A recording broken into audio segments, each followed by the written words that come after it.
So just to finish off, we've got a few questions that we've had coming in from social media. We have Andrew Yates from Cows. What main points or advice do you have for owner drivers wanting to get better or to improve? Oh, I lost you right when you got to the question. I'm just saying some advice for owner drivers, how to improve. Practice. You know, typically I see so often that owner drivers come out, they get on the boat and they want to go right into, lining up with other boats upwind or just doing a race and seeing how the race goes, but they don't actually practice their skills. You know, accelerating, decelerating, tacks, jibes, setup, doing circles, holding position on a starting line and then accelerating. Those are things that are going to win you races. Lining up in a straight line and getting your boat speed is important, but it's not the only thing out there. And I think for the owner drivers, usually what they're lacking is experience in close situations. So go practice. Tell us about your career, Ed, in the sense that what one arena really contributed most to you getting to where you are now in terms of improvement and your skill set? Well, I mean, everything helps, but I'd have to look back and say I did a couple of Olympic campaigns. Actually, I did about 6 altogether, but the first couple were really the things that brought my skill set up. You know, we put the big time in on the water. We spent a lot of effort to try and improve, went to a lot of different events. And I think those things, that intensity was the thing that really stepped me forward.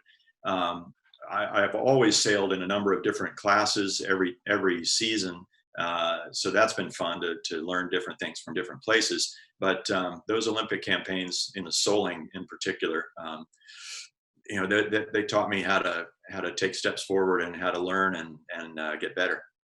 Equally applying to tactical sailing as well as steering.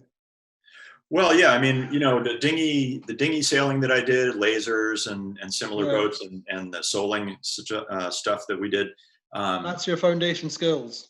I was the helmsman, but I was the tactician as well. So you got to be able to look around the course and keep the boat going fast at the same time. And sailing in those smaller boats really helps you to understand what you have to do to make the bigger boats go well, and it gives you a feel for when the big boat feels good.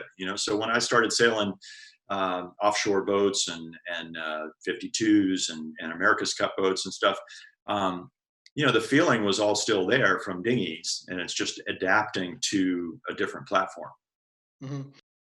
So Chris Owen is asking, do you have a bailout strategy usually when you start, or have you discussed that with the crew in advance if things go wrong to have a plan B?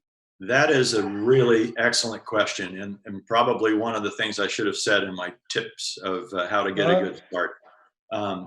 Certainly, we always see in our minds what plan A is. We want to do this, we want to go there, when we do it, we want to crush all the people around us and send them back and make them wonder why they came out today. But you got to have a plan B in case you're one of those people that's getting crushed at the start. You don't get a great start every time. In fact, lots of times your success in an event is based on how you escaped from a bad start. And that can be the most important race of the whole event. So definitely plan B. If you can't get this start, what are we going to do? And if we don't get either of those, how do we bail out? That is very definitely something you want to have in your mind and talk about as a team. And would you knowingly line up alongside a faster boat? And if so, what would be the general strategy?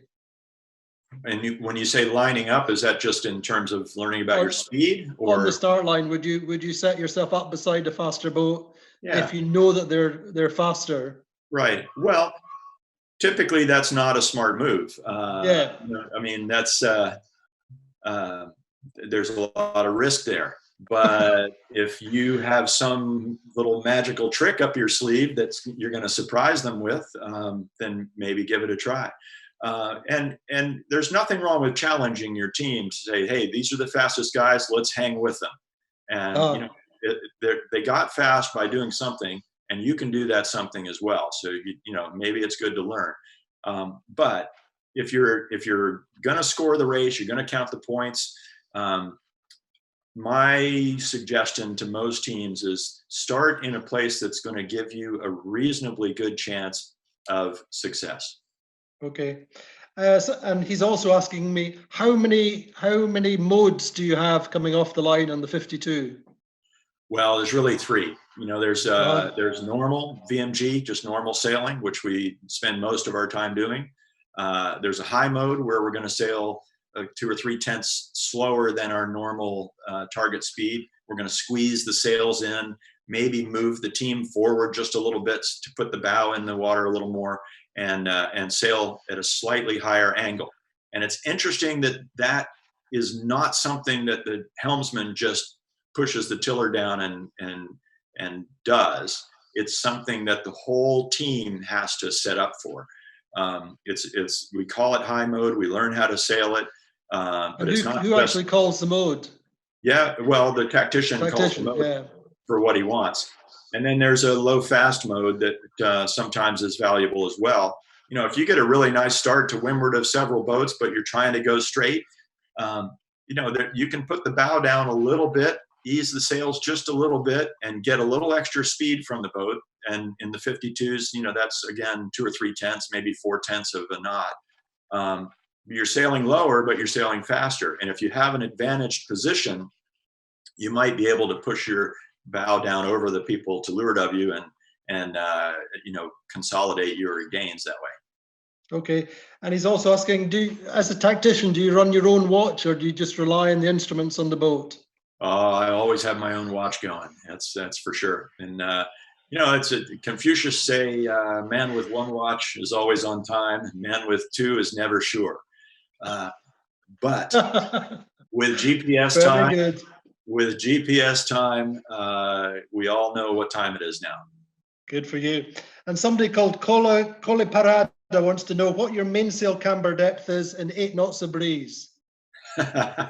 Well, he would have to ask the main trimmer, because I have no idea. That's outside my experience level, and you know, it's going to be up to the main trimmer to get it right. It's huge. Yeah, it's huge. It's just right. Well, Andy, thanks for having me along today. It's been a tough little run here with the 52s, with no sailing and canceling events, but we're looking forward to getting the boats back on the water. And certainly, I know that the Quantum team is not the only team that is super excited to get back out there.